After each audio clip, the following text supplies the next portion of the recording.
Olá, pessoal! Estamos mais uma vez aqui para um bate-papo do nosso canal Saberes Psíquicos.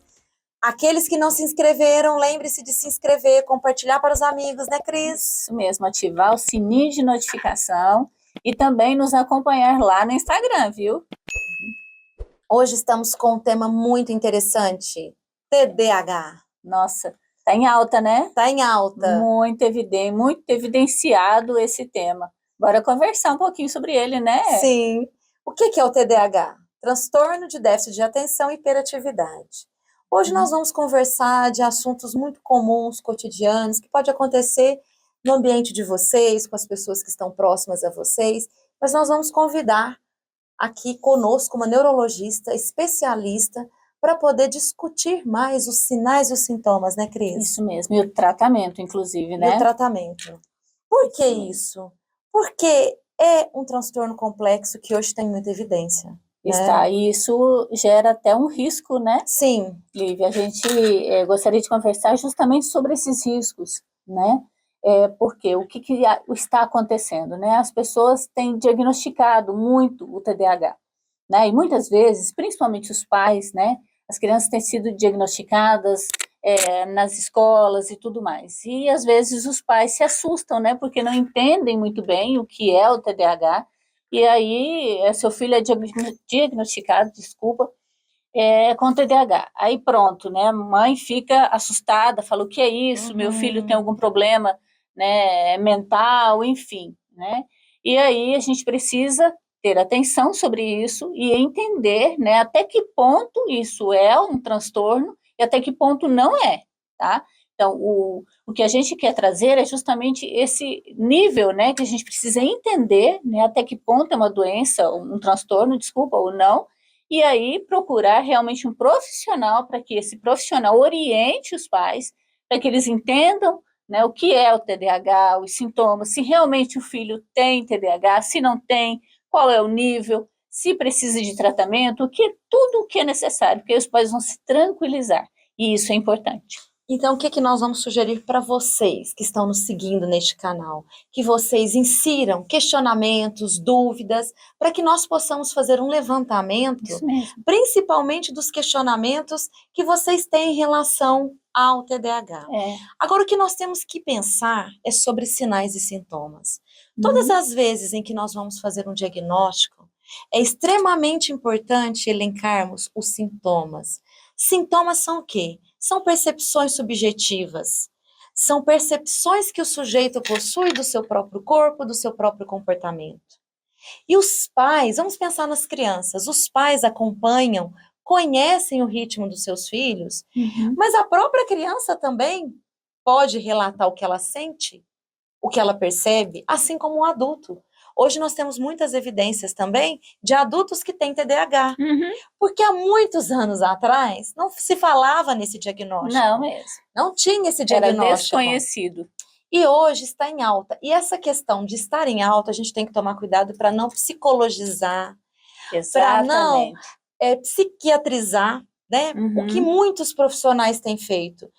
É muito comum as crianças hoje demonstrarem comportamentos de agitação, demonstrarem de ansiedade, de inquietação, em decorrência de N fatores. Sim. As crianças têm ficado muito em casa, mesmo pós-pandemia. Muito, no telefone, computador, sim. né? E as crianças estão deixando muito de brincar, sim. né? Então, isso acaba deixando elas mais ansiosas e tudo mais, né? Então, até certo ponto, é isso que a gente está pensando, assim, até que ponto, né? Que é um transtorno, até que ponto que não é. Porque, de uma certa forma, né, os especialistas nesse assunto, né, falam que todos nós temos, até certo ponto, um nível de ansiedade, de desatenção, né? Então, assim, a gente precisa entender o que é, né, onde que isso chega a ser um transtorno, né? Quando acaba realmente, de uma maneira geral, né, acaba sendo um transtorno quando isso acaba te limitando de algumas coisas. Sim. Né? Por exemplo, a criança na escola acaba dificultando a aprendizagem, né? Eu no trabalho acaba dificultando no cumprimento de metas, e na minha produtividade, né? Então, aí sim você pode entender, opa, chegou num ponto em que está realmente me prejudicando, me privando de alguma coisa, né? Mas é muito o que a Lívia falou. A gente precisa entender, se você se conhece, a própria criança tem noção, né? Sim. Dela, do próprio comportamento, os pais, professores, né? Porque a criança se comporta de uma determinada maneira e, de repente, isso começa a mudar de uma maneira muito drástica, muito radical, e fala, opa, tá diferente, né? Tem alguma coisa aí, acende a luzinha amarela. Acende a luzinha, é o sofrimento, né, Cris? A pessoa tem um sofrimento, é sofrido para ela, é difícil. E aí, quando você fala isso, me vem à mente, nós adultos, Cris, quantas vezes nós temos dificuldade de ler, realizar uma leitura, de focar em um texto, de focar em uma atividade quando a gente precisa escrever, né? Quando a gente precisa fazer uma produção textual, o quanto a gente precisa estar focado, precisa realmente, né? E se você tiver outras demandas, como que funciona isso, né? Já fica mais difícil. Fica difícil. Então, por quê? Porque você, às vezes, está preocupado com outras questões, existem circunstâncias ambientais que interferem no seu comportamento.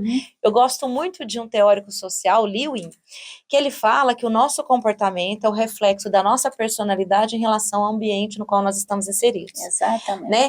Psicologia também tem fórmula matemática, tá, gente?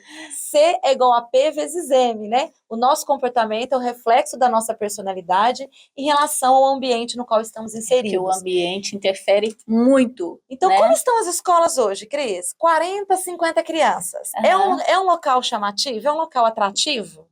Muitas vezes não. Então, a criança vai ficar inquieta. Ela vai ficar... Por quê? Porque a criança não é como nós adultos, que às vezes estamos entediados e conseguimos administrar, mas nós também conhecemos muitos adultos que estão ali, né? A síndrome da perna inquieta, né? Que está roendo unhas ou demonstrando outro comportamento de inquietude. Então, nós temos que rever isso. Qual é o contexto no qual esse indivíduo está inserido? Uma vez... A minha irmã, que é psiquiatra, ela foi convidada por alguns professores de uma creche a palestrar para os educadores, porque os próprios educadores estavam diagnosticando as crianças, né, de hiperativas. Por quê? Porque as crianças são criança, isso é perigoso, criança. Né?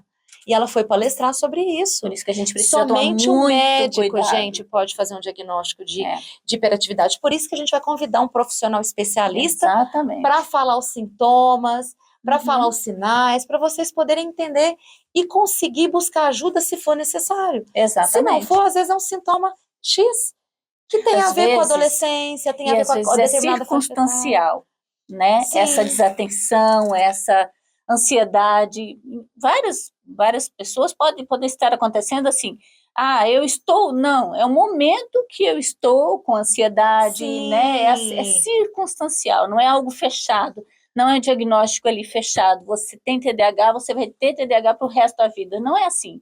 Né? A gente precisa tomar cuidado, principalmente quando a gente está falando com os diagnósticos, porque eu posso estar, neste momento, um pouco mais ansiosa, devido a algumas circunstâncias, alguns momentos que eu estou vivendo, enfim. Uma fase de luto, trabalho, né? Exatamente. Às vezes você perde alguém, na própria pandemia, muitas pessoas demonstraram ansiedade, inquietude. Então, quando você fala da questão da frequência, que quando a gente pensa no DSM-5, que é o Manual Diagnóstico de Doença, ele retrata o quê? Que qualquer doença, qualquer transtorno mental, a gente tem que pensar na frequência. Em que frequência isso acontece? É um mês, são 2 meses?